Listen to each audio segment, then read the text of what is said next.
ಅನುದಾನದ ವಿಚಾರದಲ್ಲಿ ಅವ್ರು ಯಾರೋ ಶಾಸಕರು ಹೇಳಿದ್ರು ಕೊಟ್ಟೇ ಇಲ್ಲ ಅಂತ ಗೊಳಾಡಿದ್ರು. ಅದಕ್ಕೆ BJP ತಿರುಗಿ ಬಿದ್ದುಬಿಟ್ಟಿದೆ. ಸರ್ಕಾರ ಪಾಪರು, ಕಾಂಗ್ರೆಸ್ ಶಾಸಕರೆಲ್ಲ ದಂಗೆ ಹೇಳ್ತಾರೆ. ಇನ್ನು ಜಯನಗರಕ್ಕೆ ಫಂಡ್ ಕೊಟ್ಟಿಲ್ಲ DCM, ಫಸ್ಟ್ ಕ್ಷಮೆ ಕೇಳ್ಬಿಟ್ಟು ಫಂಡ್ ಕೊಡ್ಬೇಕು ಅಂತೆಲ್ಲ ಅವರು ಹೇಳಿದ್ದಾರೆ.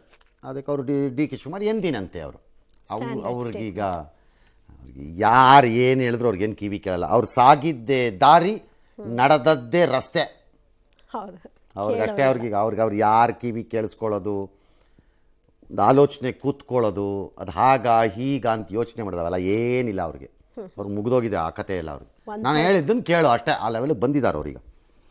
ಸರಿ, ಅದಕ್ಕೆ ಹೇಳಿದ್ದಾರೆ. ಆದರೆ ಕೇಂದ್ರದ ಮೇಲೆ ಕಾಂಗ್ರೆಸ್ ಮುಗಿಬಿದ್ದಿದೆ. ಯಾವುದರಲ್ಲಿ? ಅನುದಾನದ ವಿಚಾರವಾಗಿ. ನೋಡೋಣಪ್ಪ ಯಾರೇನು ಹೇಳಿದ್ದಾರೆ ಅಂತ. ಸರ್ಕಾರ ಪಾಪರ್ ಔಟ್ ಇದೆ, ಸರ್ಕಾರದಲ್ಲಿ ದುಡ್ಡಿಲ್ಲ, MLAಗಳೆಲ್ಲ ದಂಗೆ ಹೇಳ್ತಾ ಇದ್ದಾರೆ. ಅಭಿವೃದ್ಧಿಗೆ ಹಣ ಕೊಡಿ, ₹1 ಬಿಡುಗಡೆ ಆಗಿಲ್ಲ ಅಭಿವೃದ್ಧಿಗೆ ಅಂತೇಳಿ ದಂಗೆ ಹೇಳ್ತಾ ಇದ್ದಾರೆ. ಕಾಂಗ್ರೆಸ್ MLAಗಳು ದಂಗೆ ಹೇಳ್ತಾ ಇದ್ದಾರೆ. ಅದಕ್ಕೆ ಸಿದ್ದರಾಮಯ್ಯ ಸುಳ್ಳು ರಾಮಯ್ಯ ಅವರು ಇಲ್ಲೇನು ನೀವು ಕೊಡ್ತಿರೋದು ದಾನ ಧರ್ಮ ಅಲ್ಲ, ತಗ್ಗಿ ಬಗ್ಗಿ ಬಂದು ಕೇಳಲಿಕ್ಕೆ. ಸೊ ಜಯನಗರ ಜನರು ಪ್ರಾಪರ್ಟಿ ಟ್ಯಾಕ್ಸ್ ಕಟ್ಟಲ್ವಾ? ಬಹಿರಂಗವಾಗಿ ಈ ರೀತಿ ಹೇಳಿಕೆ ಕೊಡುವಂಥದ್ದು ನಾವು ಸಂಪೂರ್ಣವಾಗಿ ಕೆಲವರು ಅವ್ರವ್ರು ಕೆಲವರು ಇದಕ್ಕೆ ಮಾತಾಡ್ಬೋದು, ಏನೋ ಲೆಕ್ಕಾಚಾರಕ್ಕೆ ಇಡ್ಬೋದು ಅಷ್ಟೇ. ಹಂಗಂತ ಅಂದ್ಬಿಟ್ಟು ದೇರ್ ಇಸ್ ಎ ಪ್ರೊಸೀಜರ್ ಇದೆ. ನನ್ನ ಹತ್ರನೇ ಒಬ್ಬೊಬ್ಬ 100 ಕೋಟಿಗೆ ತಗೊಂಡ್ ಬರ್ತಾರೆ. ಹಂಗಂತ 100 ಕೋಟಿ ಕೊಡಕ್ಕಾಗ್ತದ? ಯಾರು 100 ಕೋಟಿ ಕೊಡಕ್ಕಾಗಲ್ಲ, 50 ಕೋಟಿಗೂ ಕೊಡಕ್ಕಾಗಲ್ಲ. ನಾನು ಬೇಕು ಅಂತ ಜಯನಗರ ಶಾಸಕ ಕೊಟ್ಟಿಲ್ಲ. ಅವ್ರು ಏನ್ ಹೇಳಿದ್ದಾರೆ ಅಂದ್ರೆ, ಅಮಿತ್ ಶಾ ಅವರು ಸಹಕಾರ ಸಚಿವರಾದ್ಮೇಲೆ ಕೋಆಪರೇಟಿವ್ ಸೆಕ್ಟರ್ ಸರಿ, ಕೇಂದ್ರ ಸರ್ಕಾರದವ್ರು ಕಾಸು ಕೊಟ್ಟಿಲ್ಲ, ಯಾವ್ದೋ ನಾಬಾರ್ಡ್ ಸಾಲದಲ್ಲ ಏನರಲ್ಲ ಡ್ಯಾಶ್ ಡ್ಯಾಶ್ ಡ್ಯಾಶ್. ಮೋಸ್ಟ್ಲಿ ನೀವು ತಗ್ಗಿ ಬಗ್ಗಿ ನಡೆದಿಲ್ಲ. ಹೌದು, ಪ್ರೊಸೀಜರ್ ಫಾಲೋ ಮಾಡಿಲ್ಲ. ನೀವು ಪ್ರೊಸೀಜರ್ ಫಾಲೋ ಮಾಡಬೇಕು. ಎಲ್ಲ ರಾಜ್ಯದವರು ಹೋಗ್ತಾರೆ, 5,000 ಸಾವಿರ ಕೊಡಿ, 3,000 ಸಾವಿರ ಕೊಡಿ ಅಂತ ಕೊಡಕ್ಕಾಗತ್ತಾ? ಕೇಳಿದಷ್ಟು ಕೊಡಕ್ಕಾಗಲ್ಲ. ನೀವು ತಗ್ಗಿ ಬಗ್ಗಿ ನಡಿಬೇಕಪ್ಪ. ಹೌದು, ನೀವು ಮಾಡಿರೋ ಆರೋಪಗಳನ್ನ ಪ್ರೂವ್ ಮಾಡಬೇಕು. ಸುಮ್ಮನೆ ಬಾಯಿಗೆ ಬಂದು ನಮ್ಗೆ ಸಿಕ್ಕಾಬಿಡಿ ಏನೇನೋ ಮಾತಾಡ್ಬಿಟ್ರೆ ಕೊಟ್ಬಿಡಕ್ಕಾಗತ್ತಾ? ಇಲ್ಲ.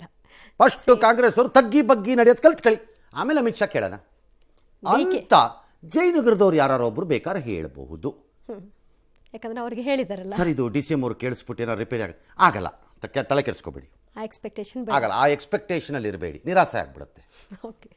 ಎಸ್, ಮೂಡಾ ಹಗರಣದ ತನಿಖೆ ಚುರುಕು ಪಡ್ಕೊಂಡಿದೆ. ಇವತ್ತು ಮೈಸೂರಿನ ಲೋಕಾಯುಕ್ತ ಕಚೇರಿಯಲ್ಲಿ ಮೂಡಾದ ಮಾಜಿ ಆಯುಕ್ತ ನಟೇಶ್ ಮತ್ತು ಮಾಜಿ ಅಧ್ಯಕ್ಷ ಧ್ರುವಕುಮಾರ್ರನ್ನ ವಿಚಾರಣೆಗೆ ಒಳಪಡಿಸಲಾಯಿತು. ನಟೇಶ್ ಅವರು ಮಾಧ್ಯಮಗಳ ಮೇಲೆ ಸಿಡಿಮಿಡಿಗೊಂಡಿದ್ದಾರೆ. ಇನ್ನು ಈ ಪ್ರಕರಣಕ್ಕೂ ಸಿಎಂಗೂ ಯಾವುದೇ ಸಂಬಂಧ ಇಲ್ಲ ಅಂತ ಧ್ರುವಕುಮಾರ್ ಹೇಳಿಕೆ ಕೊಟ್ಟಿದ್ದಾರೆ. ಇತ್ತ ಬೆಂಗಳೂರಿನಲ್ಲಿ ಇಡಿ ಕೂಡ ತನಿಖೆಯನ್ನು ಚುರುಕುಗೊಳಿಸಿದ್ದು DB ಶಿವಣ್ಣಗೆ ಡ್ರಿಲ್ ನಡೆಸಿದೆ. ಈ ಮಧ್ಯೆ ರಾಜಣ್ಣ ಅವರು ಮುಖ್ಯಮಂತ್ರಿಗಳಿಗೆ ಟೆನ್ಷನ್ ಏನಿಲ್ಲ ಅಂತ ಹೇಳೋ ಮೂಲಕ ಒಂದು ಟಕ್ಕರನ್ನ ಕೊಡುವ ಕೆಲಸವನ್ನು ಮಾಡಿದ್ದಾರೆ. ಈಗ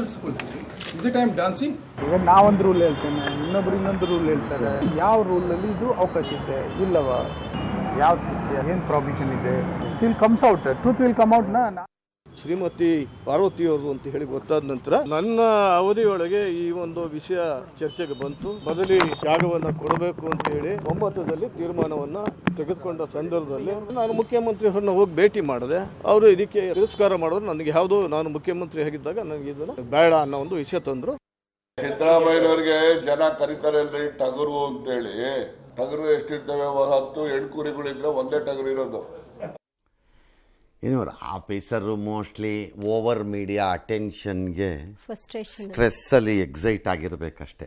ಕಾಮನ್ ಸೆನ್ಸ್ ಬಗ್ಗೆ ಮಾತಾಡ್ತಿದ್ರು. ಕಾಮನ್ ಸೆನ್ಸ್ ಇದೆಯಾ ಅಂತ ಕೇಳ್ತಿದ್ದೆ. ಅದೇ ಕಾಮನ್ ಸೆನ್ಸ್ ನಮ್ಗೆ ಇದೆ ಇಲ್ಲ ಅಂತಲ್ಲ. ಅವ್ರ ಕೈಲಿ ಕಾಮನ್ ಸೆನ್ಸ್ ಯಾರು ಕಲ್ತ್ಕೊಳ್ಳಲ್ಲ ಇಲ್ಲಿ, ಅವ್ರು ಯಾರಿಂದಾನು ಪ್ರಶ್ನೆ ಬೇರೆ. ಬಟ್ ಆ ಥರದ ಸ್ಟ್ರೆಸ್ ಇದ್ದಂಗಿದೆ. ಟಗರ್ದು ನನಗೆ ಗೊತ್ತಿಲ್ಲ. 8 ಕುರಿ ಇರುತ್ತೆ, 1 ಟಗರ್ ಇರುತ್ತೆ, ಹೆಣ್ಣು ಟಗರು ಅಂತ. ಯಾಕೆ ಅಂದರೆ ಈ ಟಗರ್ ಪ್ರಭೇದದ ಒಂದು ಮೌಂಟನ್ ಗೋಟು, ಈ ಥರದ್ದೆಲ್ಲ ಕೆಲವು ಪ್ರಭೇದದ ಪ್ರಾಣಿಗಳಿವೆ. ಟಗರದೇ ಪ್ರಭೇದ. ಅವು ತಮ್ಮ ಸಾಮರ್ಥ್ಯವನ್ನು ಮತ್ತು ಪ್ರಾಬಲ್ಯವನ್ನು ಹೆಂಗೆ ಸ್ಥಾಪನೆ ಮಾಡುತ್ತವೆ ಗೊತ್ತಾ? ಒಂದಕ್ಕೊಂದು ಡಿಕ್ಕಿ ಹೊಡೆಯುವ ಮೂಲಕ.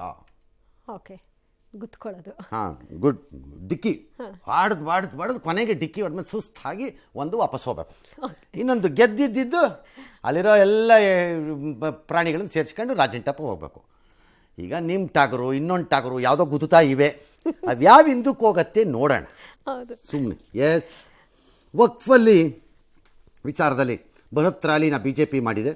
ಸಿದ್ದರಾಮಯ್ಯ ಗ್ಯಾಂಗ್ ನಮ್ಮ ಜಮೀನು ನುಂಗ್ತಿದ್ದಾರೆ, ಮಿನಿ ಪಾಕಿಸ್ತಾನ ಮಾಡ್ತಾರೆ, ಗದಾಪ್ರಹಾರ ಡ್ಯಾಶ್ ಡ್ಯಾಶ್. ಅವರು ಗೆಜೆಟ್ ನೋಟಿಫಿಕೇಶನ್ ರದ್ದು ಮಾಡಬೇಕು, ಸರ್ ಎಂ ವಿ ಓದಿದ ಕಾಲೇಜ್ಗೆ ಕನ್ನ ಹಾಕಿದ್ದಾರೆ ಇವರು ಅಂತ. ಯಾರೊಬ್ಬರು ಉತ್ತರ ಕೊಡಿ ಕಾಂಗ್ರೆಸ್ ಸರ್ಕಾರದಲ್ಲಿ. ಇದಕ್ಕೆ ಬರೀ ರೈತದೆಲ್ಲ ಮಾಡಿಬಿಡ್ತೀವಿ ಅದೆಲ್ಲ ಕತೆ. ಆಮೇಲೆ ಇದಕ್ಕೆಲ್ಲ ಉತ್ತರ ಕೊಡಬೇಕು ಯಾರೊಬ್ಬರು. ಸುಮ್ಮನೆ ಅದೆಲ್ಲ ಕೇಳಬಾರ್ದು, ಅದು ಅವ್ರ ಕಾಲದಲ್ಲಿ ಇತ್ತ, ಅದೆಲ್ಲ ಬಿಟ್ಬಿಡಿ, ಉತ್ತರ ಕೊಡಿ. ಅದಾಗ ಸರಂವಿ ಕಾಲೇಜ್ ಓದಿದ ಸ್ಕೂಲ್ ಪ್ರಾಪರ್ಟಿನೂ ವಫ್ ಹೋಗತ್ತಾ? ಹೇಳ್ರಿ ಯಾರು ಒಬ್ರು, ಹೇಗೆ ಹೇಳಿ ಯಾರು ಒಬ್ರು ಹೇಳಿ. ಹೌದು ಹೋಗತ್ತೆ, ಮೈಸೂರು ಅರಮನೆ ಹೋಗತ್ತೆ, ವಿಧಾನಸೌಧ ಹೋಗತ್ತೆ, ಇಲ್ಲ ಹೋಗಲ್ಲ, ಏನಾರು ಒಂದು ಹೇಳ್ರಪ್ಪ. ಈಗ ರಾಜ್ಯಾದ್ಯಂತ ಚಳವಳಿ ಮಾಡ್ತೀವಿ ಅಂತ ಅನೌನ್ಸ್ ಮಾಡಿದ್ದಾರೆ BJPಯವರು. ನೀವು ಮಾಡಿದ ಮೇಲೆ ನಾವು ನೋಡ್ಬಿಟ್ಟು ಹೇಳ್ತೀವಿ. ಆಗಲಿ. ವಿಶ್ವೇಶ್ವರಯ್ಯನವರು ಅವರು ಓದಿದ ಶಾಲೆಗೆ ಕನ್ನ ಹಾಕ್ಬಿಟ್ಟಿದ್ದೀರಲ್ಲ ನೀವು ಕಾಂಗ್ರೆಸ್ ಅವರು.